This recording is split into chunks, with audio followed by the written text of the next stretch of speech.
قدیمی شهر کابل که با سیلای عام دوستان عزیز سینمای پامیر. دوستان عزیز مثل همه جای سینمای پامیر کابل هم تغییرات داشته در چند وقت.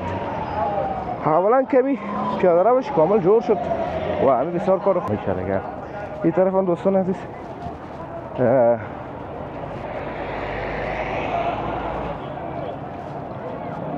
پیاده رو میبینین که تازه به کارش خلاص شده و تازه بازسازیش به اتمام رسیده و بازار بود سرشان بسته بود بلانی فروشا بود و کلن بازار از بین رفته کلن فرق کرده دوستان عزیز کابل. دادن یک قسم متعجب میشه این گپ ها کلی در ظرف چند روز اتفاق افتاده، اگر نه دوستان عزیز کمتر از چند هفته نمیشه که ما این طرف نامنیم. اما تغییرات از زمین تا آسمان. سلام عزیزان دل، انشالله که خوب و صحتمند باشین و زندگیتان به خوبی و خوشی بگذره. این ساختمان مطمئنا همتون میشناسین دوستان عزیز، از ساختمان های بزرگ زیبا و قدیمی شهر کابل که با سیلای عام دوستان عزیز سینمای پامیر. دوستان عزیز مثل همه جای سینمای پامیر کابل هم تغییرات داشته در چند وقت. اولا کمی پیاده روش کامل جور شد و همین بسیار کار خوب شد، چون پیاده روی بسیار مردم از جدات تا جور شد. بازار آریانا هم این طرف آمد دیگه. این سر صدا هم از امبولانس است فکر کنم یا از اطفائیه، در شکست خدا خیر پیش کنه امبولانس است. انشالله که خیریت باشه.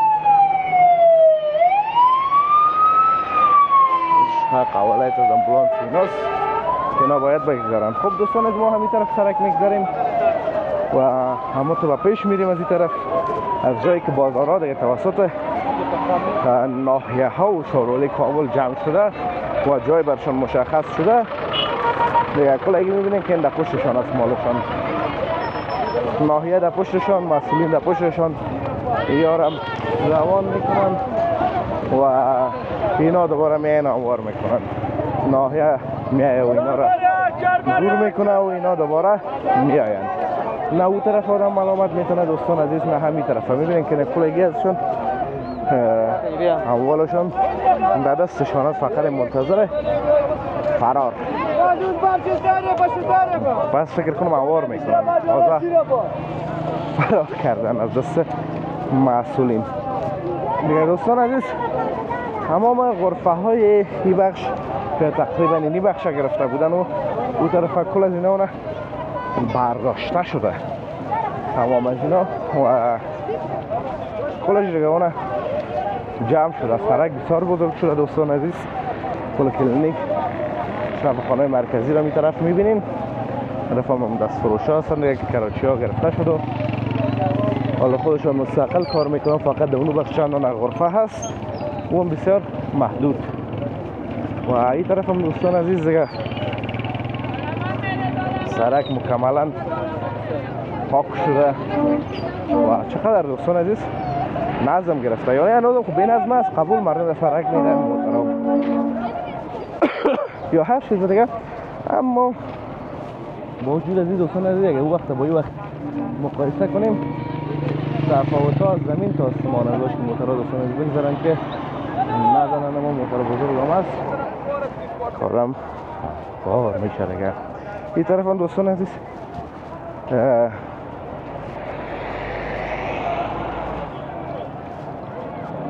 پیاده رو میبینین که تازه به کارش خلاص شده و تازه بازسازیش به اتمام رسیده و چقدر زیبا شده، چقدر خوب شده. چک پیاده رو بزرگ از دوستا. سابقی جرم او طرفایش کراچی ها گرفته بود.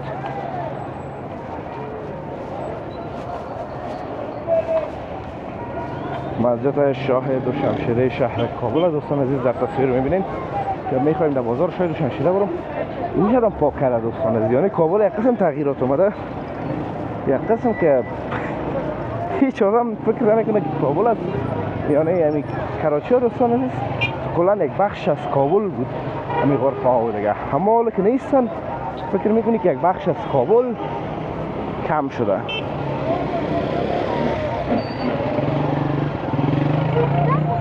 دریای کابل هم دوستان عزیز در براتون نشان بدم. متاسفانه هم دریای مردار بودیم دیگه دوستان عزیز، اگرچه خوش هم ندارم که حرف بزنم، اما یکی از زیبایی های کابل که باید دریا باشه نیست و بجای زیبایی کثیفی و چیزا در شهر کابل دوستان عزیز. و به هر صورتش باید موتورها دوستان عزیز در خط بتن که ما مسالک بگذاریم و این بازار رو ببینیم. ببینید دوستان عزیز بازار اینجا کلا یک بازار بود، سرشان بسته بود، بلانی فروشا بود و کلا بازار از بین رفته، کلا فرق کرده دوستان عزیز کابل. تا یک قسم متعجب میشه این گپ خودی در ظرف چند روز اتفاق افتاده، اگر نه دوستان عزیز کمتر از چند هفته نمیشه که ما این طرف نامنیم، اما تغییرات از زمین تا آسمان. ببینین هیچ کراچی مراچی در این طرف ها نماندن.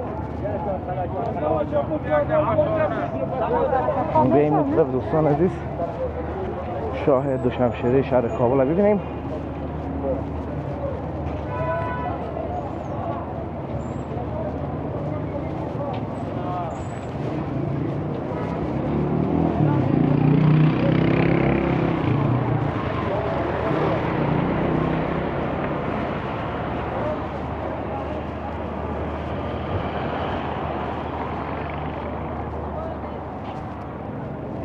این هم از وضعیت شاهد و شمشیره دوستان عزیز که هنر نشان زنم هستن و هر بخانی را که بزنن بجاش پول میگیرن. این طرف هم کبوترها هستن.